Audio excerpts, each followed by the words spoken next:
from the College by the Lake, Coeur d'Alene, Idaho.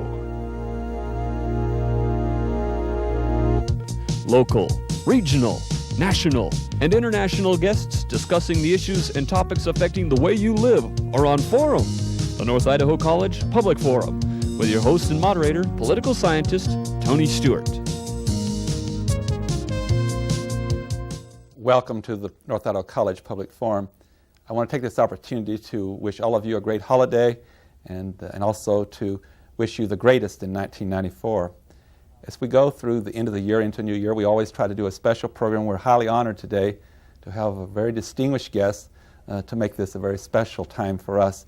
I welcome to the program Ms. Carole Farley, who is really worldwide renowned in her field. She has become one of the most sought-after singers of her generation. Our guest is a soprano and has performed at many great opera centers all over the world. She made her Metropolitan Opera debut in the title role of Lulu, a role she has repeated more than 80 times in 3 languages, German, English, and French, including the first European production in Zurich. Our guest credentials go on for really pages, but I would also like to add a couple of more things. Ms. Farley is a regular guest of the world's foremost opera houses, including such ones as the Lyric Opera of Chicago, the Canadian Opera in Florence and Brussels, and many, many other places. Her orchestral appearances have included most of the leading orchestras in the world and in the United States, including the New York Philharmonic, the Boston Symphony, the Philadelphia Orchestra, the Cleveland Orchestra, the Pittsburgh Symphony, and the list goes on. Our guest is also very noted for her recordings with such distinguished recordings as CBS, RCA, BBC, and again the list goes on. Ms. Farley, on behalf of the panel and our staff, it's a great pleasure to have you with us. You've been gracious with your time, and we know that you have come to Coeur d'Alene in North Idaho to help celebrate the 60th anniversary of our institution. You honor us with your presence. Thank you. It's a pleasure to be here. And as always, I'm pleased to have panel members to assist in the questioning of our guests. First of all, regular panelist Steve Schenck, who is the Dean of College Relations and Development at North Idaho College. And next to him is a longtime friend and been on the panel a number of times and been supportive of this program for over 22 years, the former chair and still member of the Idaho Commission on the Arts, and he's also the Idaho trustee for the Western States Art Federation. And I shall invite Steve to commence the questioning. Thank you, Tony.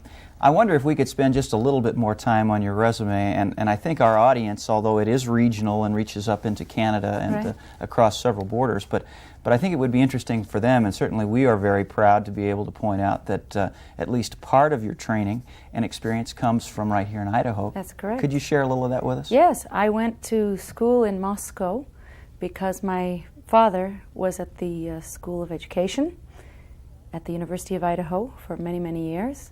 And as a result, that's where I grew up until I left at the age of 17 to go to Indiana University on a scholarship. So I grew up right here, and I remember it with great affinity. How did you make the step?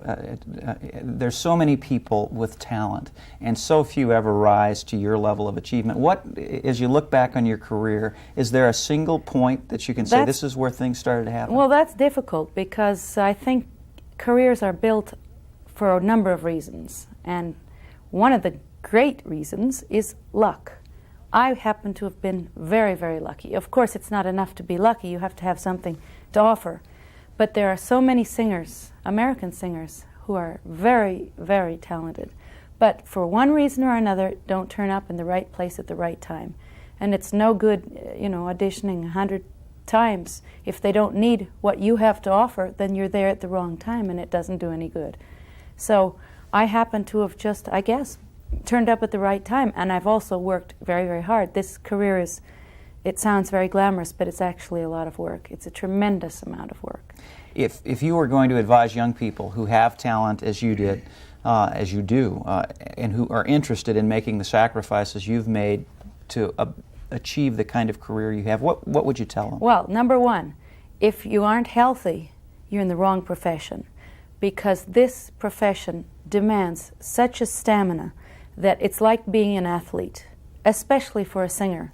An instrumentalist is slightly different because they play an instrument or they play the piano or whatever. But if you're a singer, your body is your instrument. So you have to take very good care of your body if you want it to perform perfectly at all times. And if it doesn't perform perfectly, there's about 2,000 or 3,000 other people waiting to take your place. So it's a serious business. It's like running a race. You have to always be in condition. And to do that is not always easy because, unfortunately, these days we have to travel all the time because you must be seen in Europe and you must be seen in America and in South America and in Japan and wherever. And you have to change time zones and you have to rehearse. I'll give you an example. I just sang in Marseille in France the whole month of February. I had to sing 10 hours a day without a day off for 1 month. And I nearly died. And if I didn't, now this is the second point. First, you have to be healthy. Second, the most important thing is that you have a technique, and an iron technique, because if you don't, I know people my age who can't sing anymore, and it's because their technique wasn't in order. So you've got to have a really strong technique to withstand all of this, because it's just very grueling. It's very demanding, no doubt about it. Those are a few of the things. Thank you. Bob Brown. I'm sure that Joanne Sutherland gets tired of talking about Lucia de Lammermoor, and I'm sure you must get a lot of questions about Lulu because you've become so identified with that. But I would like to, for our audience that does enjoy opera, I'd like to talk a little bit about Lulu. Now, I've never seen that staged, but I understand. Now, that was an unfinished opera by Berg, is that correct? It was previously unfinished. And at the Metropolitan, when I did the the first Metropolitan performances of it, that was the 2-act version. But since then, somebody named Friedrich Czerha from Vienna has finished the sketches which Alban Berg had made of the 3rd act. You see, his widow, Helena Berg, while she was alive, had said that it wasn't the right time. Alban hadn't said that she could release the 3rd act, and she talked to her husband by telepathy. And finally then, when she died, then Czerha got the permission from Universal Edition to go ahead and finish the 3rd act. And so it was separated into 2 scenes, the Paris scene and the London scene. And then it was then done in 3-act version. And it became a very, very long opera, like about 4 hours long as a result. But since it was done in the 3-act version, I've also gone back in Germany to the 2-act version, curiously enough, in certain circumstances. And you have also sung the 3-act version. I've sung it many, many times. In fact, in 4 languages. You said 3. But since that biography was written, I also had to sing it in Italy, in Italian. So it's 4 languages now. And do you sense a difference when you go from what Berg wrote to the other, yes. the new? Yes, is yes, clear, I a do. clear difference? Yes, I don't think that the Paris scene is of the quality that the London scene is, which was the real romantic music that Berg wrote. But the Paris scene is really too long, in my opinion. It's over an hour long. And would you always sing the part of the snake, or is that, or do you sing other parts, or? Just that part, That's yes. the thing. Yeah. It's just I've not seen it, so I No, just, but this is also interesting that you would ask that. I did it. You remember that Evelyn Lear was very associated with the part of Lulu and recorded it with Fischer-Dieskau in Berlin with Karl many Böhm. years ago, yes. That was the first recording which was ever made, and it still, to this day, is one of the best recordings, except it doesn't have the 3rd act, of course. But I did it with Evelyn in Maggio Musicale in a festival in Florence, and she was the Countess Geschwitz then, instead of Lulu. And I was Lulu. Oh, well, So- the torch has passed. Yes. And if I can continue on Sure. Lulu, many people do not understand. I mean, opera is bad enough for some people as it is, even the most lyric operas of Puccini and so forth.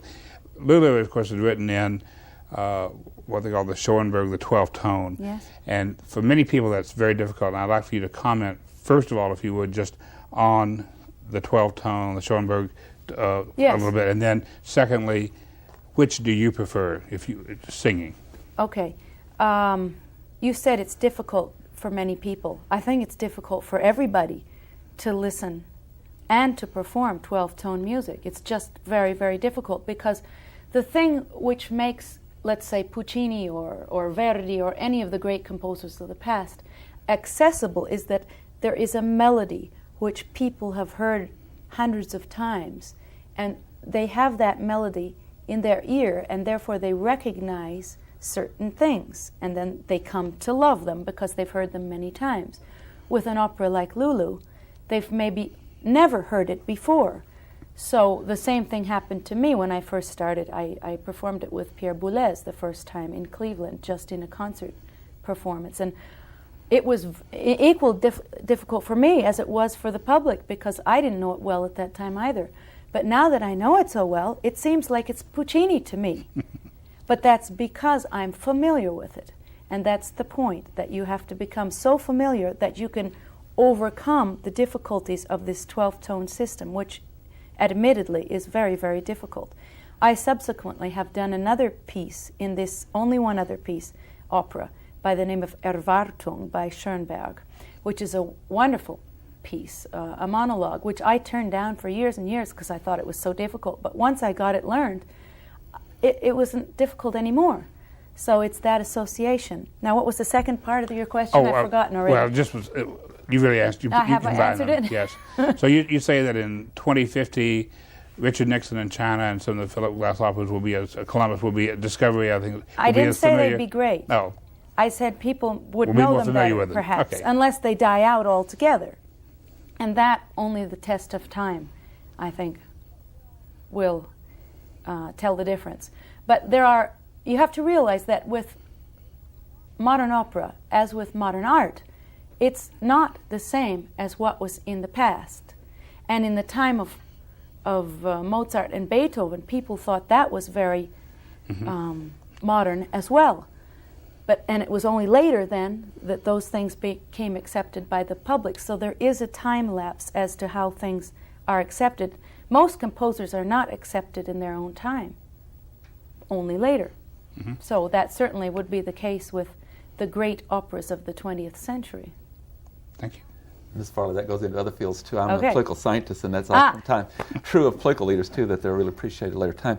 I'm just so intrigued with the comments that you've made and how well you've articulated, and you will, through this process, even gain some new fans to opera.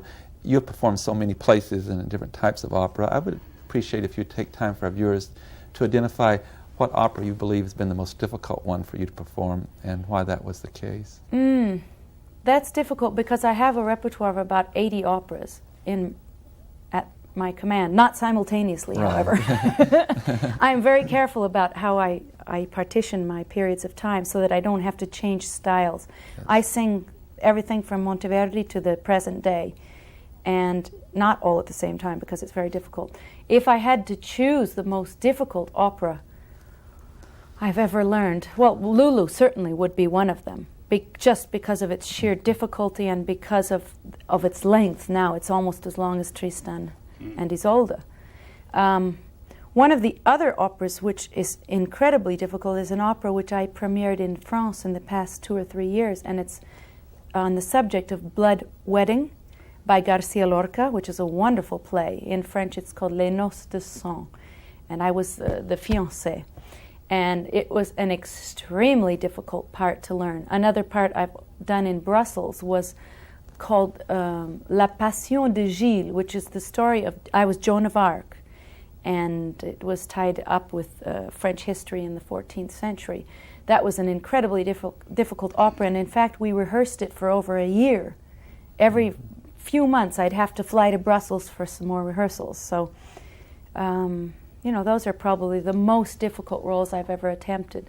But the good thing about doing contemporary opera, which I don't do all that often, I make very clear choices of which ones I'm going to attempt, and I never attempt anything which doesn't have a vocal line, because I'm very careful with my voice, because I want it to last as long as possible. So therefore I treat it with as much respect as I can, but I always try to get something with a melody. And the one thing that contemporary composers, I think, fail to look at is a vocal line. They've treated it more instrumentally, and therefore you get difficult skips in the vocal line, and that's what doesn't do well with a voice. So I'm a bit careful about that. Sure. One other question before we go back to the panel, and that has to do with this issue of an opera that is very difficult and one that would not be as demanding for you. What are some of the factors that come into play other than what you've already indicated? The historical time, is that difficult for you, or some periods more difficult, or obviously you have the language question? I would just like for you to give with the viewers some of the things that are I have challenges. to cope with. Yes. Well, there are a lot of things. First of all, you say language. That's a major point, because unfortunately it's also true in England as in America.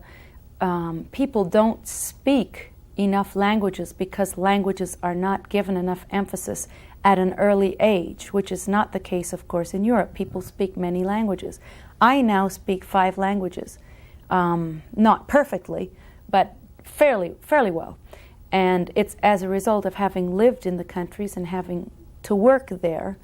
I had studied French, German, and Italian, of course, before I went on my career. And I also won a Fulbright scholarship to study in Germany after I graduated from Indiana University. So I had a thorough grounding in German. But that's one of the major points that we have to concentrate on is more languages, really. That's very, very difficult, because all of our operas are usually in a foreign language. And I sing a lot in Russian. I've made 6 records in Russian. And I don't yet speak Russian, but that's going to be my next project. I'd love to be able to speak Russian because I think it's a wonderful language. And then in addition to language, what else could be a very serious hurdle for you? Well, one of the good things about doing new productions, for instance, is that, especially in Europe, we get 6 weeks of rehearsals, 6 days a week, 8 hours a day. A new production gets plenty of time. In this country, unfortunately, that's usually not the case. So therefore, one has to do something which should take a long time in a short time. So you have to know it even that much better. I was also fascinated, my final point is that I heard you saying that you dealt with certain operas and have done them more than once, that you get to live with them or know them. And what happens as you do that process? Do you get a deeper insight to the whole meaning of the Probably. I'll give you another example. An opera I'm singing, in fact, this month, which is the month of December, is The Merry Widow, which I originally did in German, in Zurich and in Munich. Then I went on to sing it in Paris, and I did over 60 performances of it in French. It's called La Veuve Joyeuse in French. And just now I'm doing 14 performances in Strasbourg in German. I had also done it in Chicago and in Toronto in English. So I now know the role in 3 different languages. Well, that sort of familiarity with an opera gives you, a facility with it, which one doesn't get if one just performs something 2 or 3 times. Thank you. Steve Sheen. I'd like to stay on this same general theme of cultural differences and things like that. What, in your experience, what is the health of opera worldwide? How, is it faring well? Is it growing in popularity? Well, I think it's growing tremendously, and a perfect example is in this country. That was going to be my follow-up question. Yeah. How are we doing here? Look, every city in Germany, even the small ones, have an opera house and an orchestra. And it's supported by the government. They don't have to go and look for funds. They have the funds, although funds are now drying up, unfortunately. But they have a great tradition, and so many different houses that there are innumerable opportunities for singers. But that was not the case until recently in this country. And now, fortunately, through everyone's efforts at fundraising, and, well, the government still has a ways to do to catch up with European countries, I think. But there is the National Endowment, and there is certain support for the arts on a federal level. But in this country now, opera houses are really doing many more performances and many different kinds of opera. And with the television, I think it's wonderful, PBS, what they've been able to do in televising operas from the Metropolitan and indeed even from La Scala or from other places. This is building up a public which heretofore didn't even exist. Television is great for that because so many more people can see it than 2,000 people at one time. So I think, there's a great future for opera. The only problem is that opera is so expensive. The art form is so expensive because you have the musical part, and you have the dramatic part, and you have the visual part, and the decor, and it all comes to tremendous sums of money. So that is a problem. But I think that there is a great future for it. The only thing is I think the most important thing is to get young people interested. Maybe the older generation, went to the opera before, but the young generation needs to be built. And I think what's lacking is it should be offered in schools so that the young children grow up with opera and classical music and instrumental music and any kind of music from an early age. Share with us, if you would, your impressions of different audiences around the world.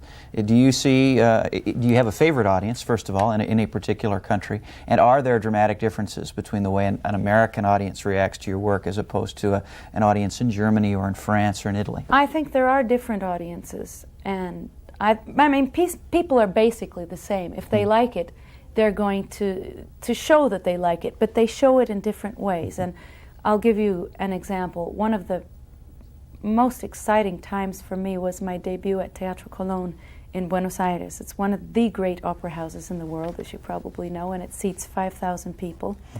And the acoustic is absolutely perfect. And it's sold out, every performance. Doesn't matter what they play. It's always sold out, always full. And the performance will finish, and the public will applaud you for at least an hour. And then they will be waiting. After you come out of your dressing room, you'll have to sign autographs for another hour. And so you end up finishing by about 2 o'clock in the morning. And it's just an incredible public. I'll never forget it when I came out for my curtain call. There were 350 people on stage with me. And I stepped out and it was like a roar. I've never experienced anything like it anyplace else. So that would be my own personal experience of the most exciting public, but it can happen in Italy and it can happen any place else. American audiences are fantastic too. In New York you get great audiences, and probably here too. It depends on a lot of things. In Australia, people love the performances, but they don't show it like a Latin audience would. Latins, I think, have a tendency to express themselves in a more vocal manner than Anglo-Saxon people. So that's just my own personal experience. Bob Brown. I want to comment one thing that you might enjoy knowing. That you talked about the federal level support of opera. The Idaho Commission on the Arts, for example, recently helped fund a production of the Fledermaus in Sandpoint, Idaho, just north of us, and in Lewiston, Idaho. Fantastic. Western Opera Theater brought them in. So it's beginning to happen. We're happening on the state level as well. You see? So that's wonderful. I just thought you might enjoy that. I do. Okay, I'm the booking agent for the Metropolitan Opera, and I have just contacted you and said, we're so smitten with your singing that we're going to offer you whatever role you want next season or the following season. You just simply tell us what you want to sing, and we will stage that production. That sounds great. You're on. Now the question is, I get to do the questions, not you. The question is, You didn't even ask how much money. You just become my agent. what role would you pick? That's a hard question. Yeah. I have a very wide repertoire, and I love every role that I accept to do. And usually my favorite is the one I'm doing at that particular moment. But some of them I love more than others. One of my very, very favorites is Salome, which I've done all over the world. And it's a very, very challenging. That's another opera I could have said was one of the most difficult I've ever learned. It's absolutely incredibly difficult. But there I get a chance to dance the Seven Veils, and it's a wonderful role, and it's certainly a role I'd love to do at the Metropolitan. Another one I'd love to do is Popea, the Coronation of Popea by Monteverdi, which is a wonderful, beautiful opera, which I've done in Europe a great deal. That's another. Really very obscure here. I don't think, has it been done at the Met? I don't know. I don't know. Yeah.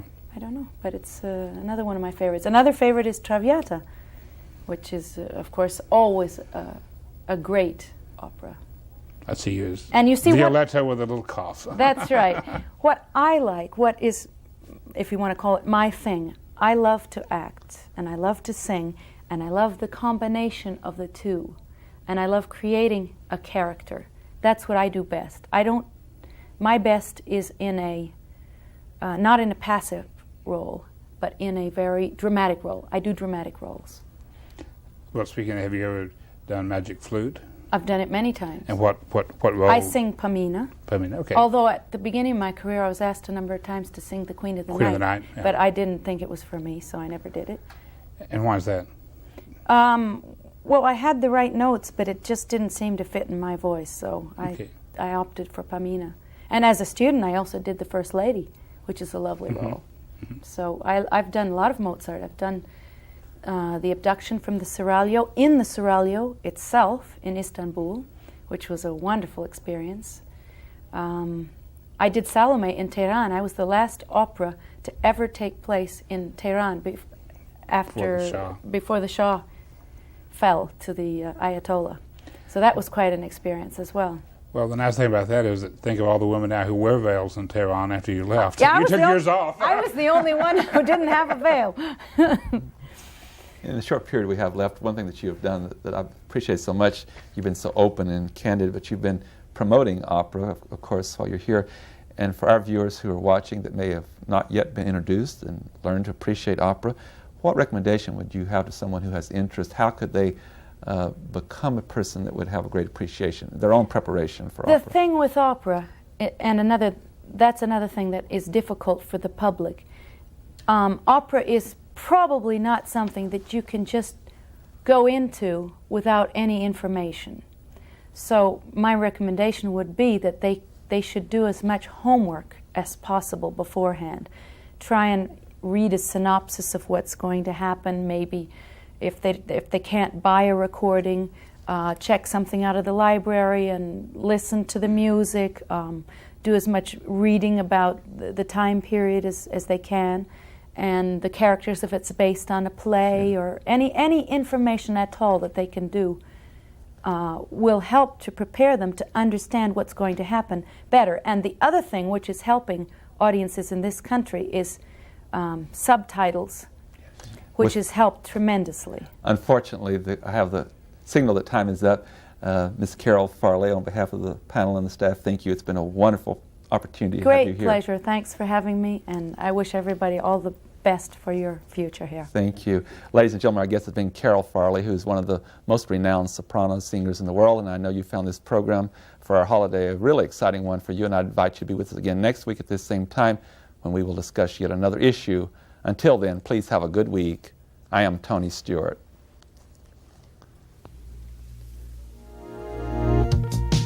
The North Idaho College Public Forum was videotaped live from the studios of Telemedia Services on the campus of North Idaho College for viewing at this more appropriate time.